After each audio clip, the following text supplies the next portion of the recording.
शाळा शिकून मोठे ऑफिसर व्हावं म्हणलं तर माझ्या घरचे हे असले काही कांड करतात, त्याच्यामुळे मी जास्त शाळा शिकली नाही. तर राम मंडळी, आज सकाळी सकाळी केंद्रे आणि मास्तर दोघे जण घरी आले होते व्हिडिओ शूट करण्यासाठी. हा वाला व्हिडिओ शूट करत असताना माझ्या मनाला हिसका बसला, त्यामुळे माझ्या डोळ्यासमोर अंधारी आली आणि परत शूट करावं लागलं. व्हिडिओ शूट करायचं काम जेवढं सोपं वाटतंय तेवढं सोपं नाहीये, खूप मेहनतीचं काम आहे. कंप्लीट 1 तास लागला असेल हा व्हिडिओ शूट करताना. आणि आता करायचं होतं शाळेच्या दप्तरावरती व्हिडिओ, त्यामुळे मास्तरने मला डायरेक्ट ट्रॅव्हल बॅग घातली दप्तर म्हणून. तर कुणी कुणी हा वाला व्हिडिओ पाहिला हे कमेंट बॉक्स मध्ये सांगा. आणि या ट्रॅव्हल बॅगच कमीत कमी वजन असेल 4-5 किलो. आणि यात वह्या पुस्तकं घातलं झालं. मग एवढी मोठी शाळेची बॅग घेऊन मी कशी चमकणार आहे?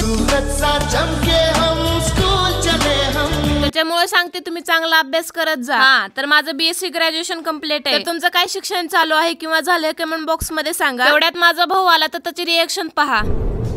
अहो, माझी स्कूल बॅग आहे, समजलं का? स्वतः ज्यांचं शिक्षण चालू आहे त्यांना माझं एवढं सांगणं आहे की खूप शाळा शिका, खूप मोठे व्हा. जाता जाता चॅनलला सबस्क्राईब करा.